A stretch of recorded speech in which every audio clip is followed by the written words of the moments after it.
Are we here? Okay. A couple of announcements. This Sunday is an all-day sitting and it's in my home, so please come if you can. It would be lovely to have you there. We can also, we'll be zooming too.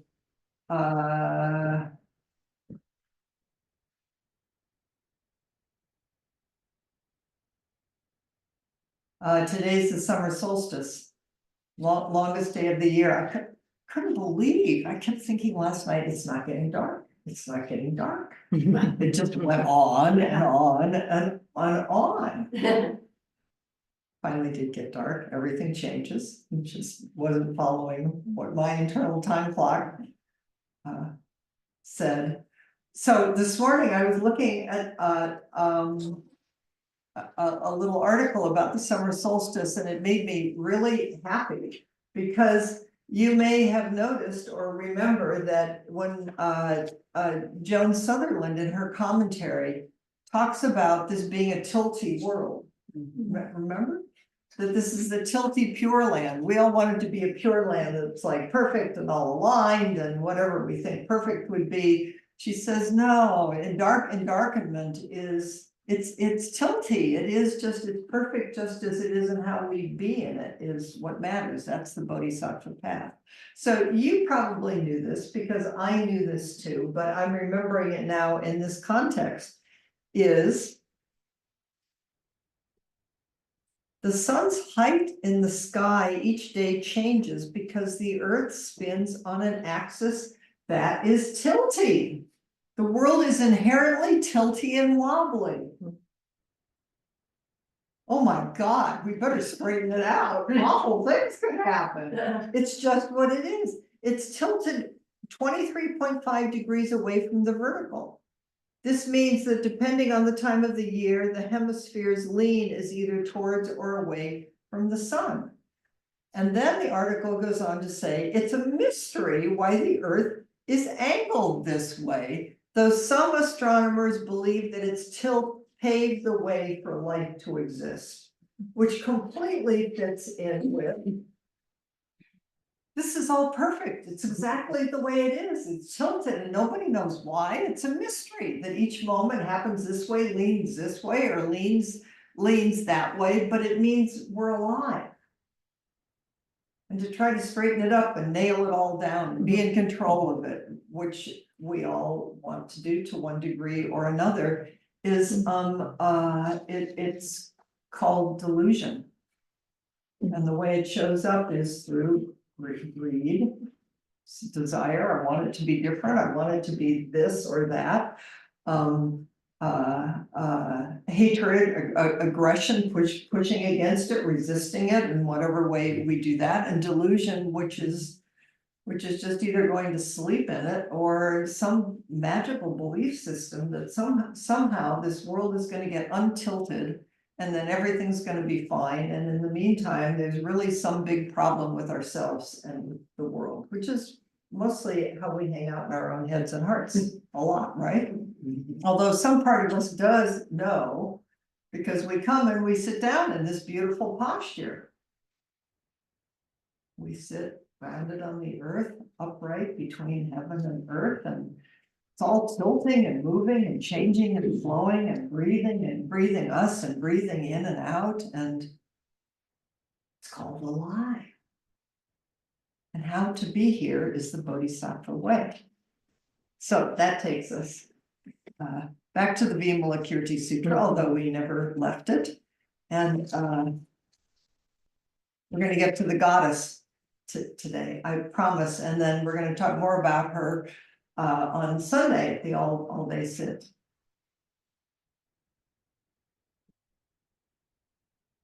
Suddenly a goddess is just going to pop up in the midst of all of this. You just never know what's going to happen in this crazy, tilty world. Okay, so I'm going to, Vimilakirti is, I will remind us once again, has taken all the furniture out of his room. He's now in a 10 by 10 room. He's laying in the bed. He's sick. And somehow 32,000 bodhisattvas and 800,000 or anyway, there's so many beings in the room. And Vimilakirti is affirming that he is sick because the whole world is sick. And that when everyone is liberated from illness, then he'll be liberated too, as will all the rest of us. In fact,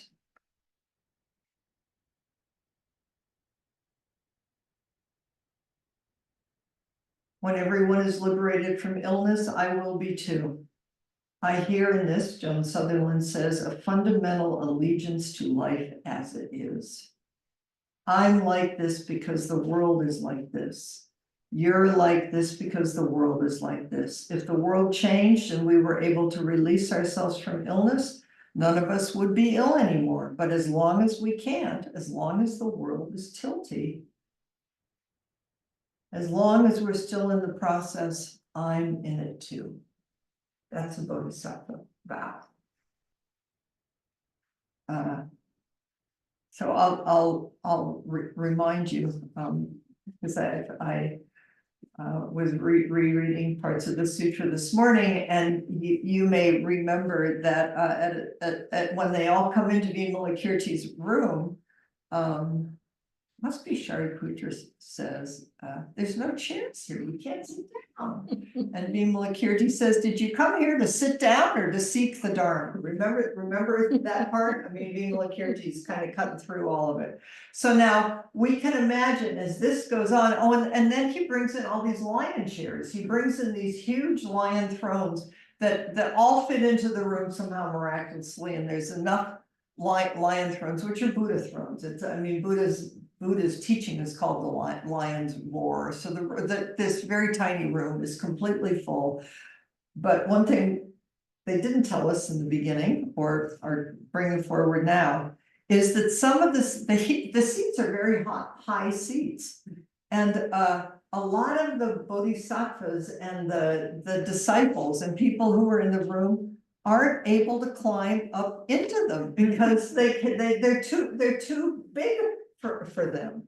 But what's wonderful as the teaching goes on, as Vimilakirti and Manjushri and Shariputra, this teaching is that happening as they begin to understand more deeply, their bodies increase in stature and they're able to climb and sit more comfortably in the lion seats, in their Buddha seats, because they're more and more becoming Buddhas. I think I love this kind of stuff. And metaphor. So you can imagine all of this is happening while this dialogue is going on. Okay, so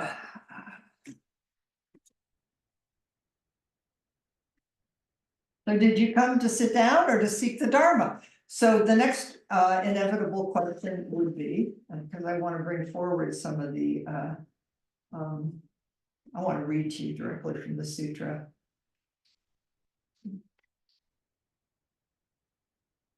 Shariputra responds and says, naturally I came to seek the Dharma. It's like, duh, no. And Vimilakirti said, what is it meant by seeking the Dharma? Is that a good question? It's like, what are you doing here anyway? What is it that we're doing here? And this is what Vimilakirti says, listen up. One who seeks the Dharma does not seek it through clinging to the Buddha, Dharma, and Sangha. They do not seek the Dharma by recognizing suffering, removing its origins, realizing its end, and practicing the path. Why? Because the true Dharma is free from theorizing and cannot be expressed in words. To repeat, suffering must be recognized, its origin has to be destroyed, its end has to be realized, the path has to be practiced, is theorizing. It is not the Dharma. In other words, get over your ideas about what any of these things are. Therefore, Shariputra, if you are looking for the Dharma, you should not be looking for anything. You just pull the rug out of the basic Buddhist teaching of the four noble truths.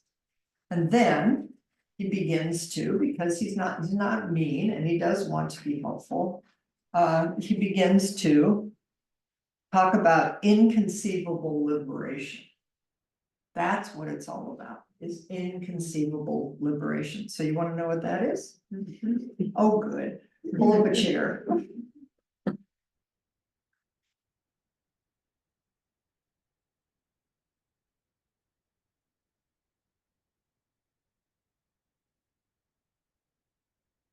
The Dharma has no goal of activity. If one actively pursues the Dharma, one is pursuing a goal, and this is not seeking the Dharma. It can't be grasped or let go of. It can't be located in space or time, and it's unconditioned, meaning it's not brought about by causes and conditions. Like we're always, it's like this happened and that happened and then that happened and that. I mean, we are in linear time, but if you think you can ever track anything back to anything beyond mystery and wonder, that's what you're always going to land on if you're fully alive in this world. It cannot be produced. All phenomena, like flowers, books, etc., are conditioned. It means that they only come about due to the coming together of many causes and conditions. The true Dharma is not created by the coming together of causes and conditions. Now, this is really important. It's like, oh, if we put everything right together again, then it will appear. What Vimilakirti is saying, no, it's always here, no matter what. It is always available. We need just to practice in order to be in touch with it. That is why it's called the unconditioned Dharma. The person who seeks the Dharma at the highest level should do so with the mind of non-duality and non-attainment. It's just here, just this, just sections. Over and over. This is it. And great that you have ideas about what the Dharma is, and please study, and it's all wonderful, and I love it too, but then let go of it each moment so that you can just truly meet each moment, and each moment can meet you, and you can be enlivened by it. It's why it's called inconceivable. What we're pointing at is the finger pointing at the moon, and it's the finger, but it's the moon. It's so far. This world is so. The world is tilting on its axis, spinning in space. It's like, wow. And I'm sure there's all kinds of scientific this and that, and it's all written, you know, it's like, but in the end, it's like, wow, this is amazing. That's what we keep returning to. Okay. So then Vimilakirti begins to talk about inconceivable ways to liberate human beings. If it's inconceivable, it's like, sorry guys, you're just never going to get it, and there's nothing to wake up to. But then what are we supposed to be doing anyway? So here's a little bit of the language of the sutra. Shariputra, when bodhisattvas dwell in this liberation, inconceivable, they can take something as tall and broad as Mount Meru, a very big mountain, and put it inside a mustard seed without enlarging one or shrinking the other. The mind has to be a leap, right? To even begin to, like, what in the world? And the amazing thing is that the mountain will still have its original shape. They would be able to take all the waters of the 4 great oceans and place them within 1 pore of skin. In doing this, they would not cause the creatures of the deep to feel disturbed or lacking in space. Venerable Shariputra, bodhisattvas who dwell in the inconceivable ways of liberation can hold the trichiliocosm in their hand as quickly as a potter places a lump of clay on a potter's wheel without any of the beings in the trichiliocosm knowing about it. And what is more, Shariputra, if there are living beings who need a long period of time in order to be liberated, the bodhisattvas can make 7 days into a kalpa, and living beings will feel that they have lived for a kalpa. And on the other hand, if there are beings who do not want to live in this world for a long time, and they're awake enough, the bodhisattva can squeeze a kalpa into 7 days so that those beings, it only seems like 7 days. So we are in time and space, and we're so far beyond time and space. It's just like, just bow, just wonder, just gratitude. Chris, what's the triclio? Tricliocosm is, I think the tricliocosm is, I mean, it's vast time and space. It's like the cosmos beyond a cosmos. It's beyond your imagination. Thich Nhat Hanh says, as far as the ultimate reality is concerned, we are already enlightened. There is nothing we need to yearn for. We need only to wake up and see that we all have everything that we already need. That's the point of the whole thing. The concept of non-attainment is the idea that we do not need to go looking for enlightenment someplace else. Sudden enlightenment means we do not need to build up merit bit by bit in order to be liberated. Remember the Mary Oliver poem about you don't need to be good and walk on your knees for 1,000 miles, something like that. That's the feeling of it. I mean, please be a good human being, but it's not about some idea about if I'm good enough, then I'm going to get it. I mean, a lot of us grew up trying to be good little girls and boys. Everything needed for liberation is available in our true nature. This is what is taught in the Vimilakirti Sutra and other sutras like it. If we can live for 24 hours, being in touch with the universe in our eyes, ears, body, mind, and mindfulness, our life will not be wasted. We only need one day to taste the Pure Land in this very life. Please do not live your life as something transient and passing with no true meaning. Even if you know you only have 2 or 3 days to live, do not see today as having no lasting import. A day is an eternity. A day is an eon, and we should live our 24 hours deeply. Stop living your day just to have them over and done with. Make your Pure Land real right here and now in the midst of this tilty world.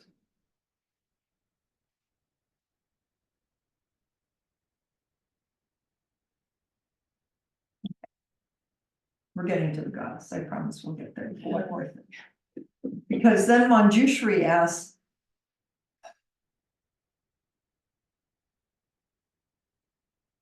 so how do you look at human beings in the midst of all this? This is all great, but how do you be with people? And how do you be a human being?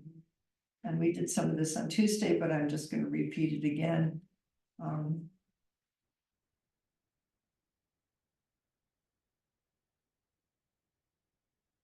And Vimilakirti says, as magicians look on the beings they conjure up, so the Bodhisattva looks on living beings. As the wise view the moon in water, or a face or form seen in a mirror, as a mirage in the dry season, as the echo that follows the cry, as clouds in the sky, as foam on the water, bubbles on the water, as a thing no firmer than the trunk of the banana tree, lasting no longer than a flash of lightning, thus does a bodhisattva regard living beings. Sounds, if you know the Diamond Sutra, this is completely the Prajnaparamita Diamond Sutra and the Heart Sutra. When we look at living beings, we should see them like that in order not to be caught in our perceptions about them. Stop thinking you know who you are or who somebody else is. I mean, don't be stupid. But what is it? Who are you? What's happening here? And then he goes on to say, so Manjushri says, so then how do you live it then? And Vimilakirti says, I treat people and the self with loving kindness. Not knowing is most intimate. Treat yourself and other beings with compassion. Whatever benefits you have, share it with other living beings. Treat yourself and other living beings with joy. Any way you can help, give it freely. But that includes yourself. So don't give yourself away and not take care of yourself because you think you have an idea that you're going to be a great, helpful bodhisattva, and then you completely neglect yourself. And with equanimity, don't expect anything in return. He says, rely see. What should you rely on? And Vimilakirti says, rely on the power of the Buddha's great heart. That's what we're supposed to rely on, the power of the Buddha's great heart. And then Vimilakirti says, it is from the root of no standpoint that all dharmas take their stand. So you're standing on groundless ground, but you're completely grounded. Okay, so now the most amazing, wonderful thing happens here, because everybody is growing and expanding, and it's like, wow, and their bodies and their hearts and their minds are expanding, and then all of a sudden, are you ready? At that time, a goddess appeared in Vimalakirti's room, and seeing these great beings who were touching the Dharma, she made herself visible. Well, this is a great story. She scattered flowers that fell onto the bodies of the bodhisattvas and the senior disciples of the Buddha as a sign of welcome. She's scattering flowers. And when the flowers fell on the bodhisattvas, they fell to the ground. But when they touched the hearer, the disciples in the room that were just hearing it but not embodying it, they did not fall but clung to their robes. And when the senior disciples of the Buddha saw that the flowers had not fallen, they used their hands to brush them off, but the flowers wouldn't come off. It's like, this was really upsetting. Because somehow the bodhisattvas were just falling freely. They were sticking to their robes. And saying this, the goddess asked Shariputra, why do you need to brush off the flowers? What are you doing? And Shariputra says, these flowers are not in accord with the Buddha's teachings. As a monk, I do not adorn myself with flowers, and that is why I am brushing them off. This is not right. Venerable monk, do not say that these flowers are not in accord with the Dharma. What are you thinking? What is the matter with you? These flowers do not discriminate. It is you who discriminates, because your mind discriminates between what is the Dharma and what is not the Dharma. The flowers attach themselves to you. If someone who has left the household life makes such distinctions, that is not in accord with the Dharma. If you're a layperson or a priest or a monk, or you must be without discrimination to be in accord with the Dharma. Look at the bodhisattvas. The flowers do not stick to them because they have already cut off all discriminating thoughts. Okay, so now we're going to do Joan Halifax's, a little bit of her commentary. And like I said, there's much more that Joan Halifax brings forward, but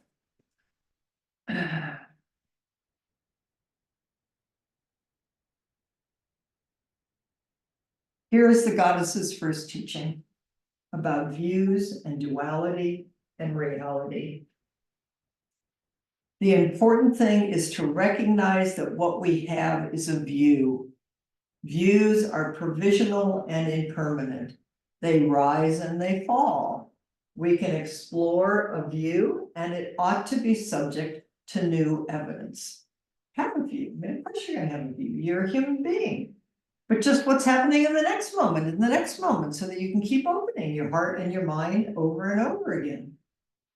At any given moment, it's our best guess, which is pretty much what we get in this life. The goddess is reminding us that duality doesn't actually exist in the world around us. It exists in our minds. Duality is something our mind does with the world. Duality is something our mind does with the world.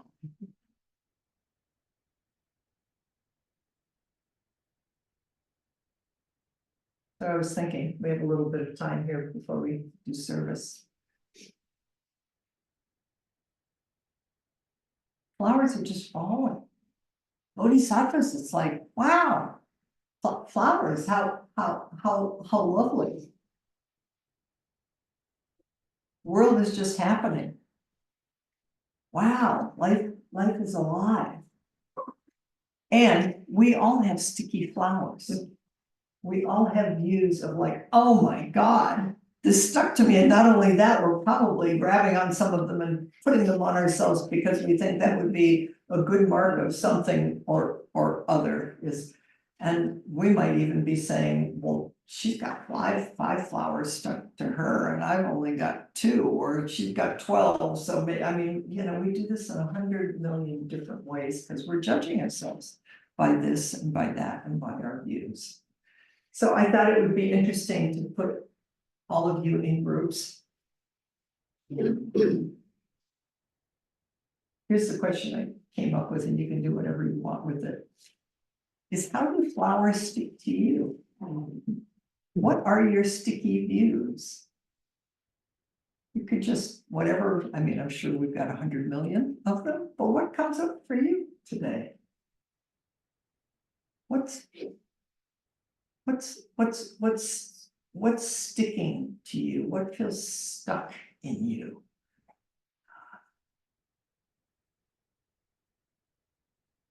And how does this teaching help? Or does it help in any way?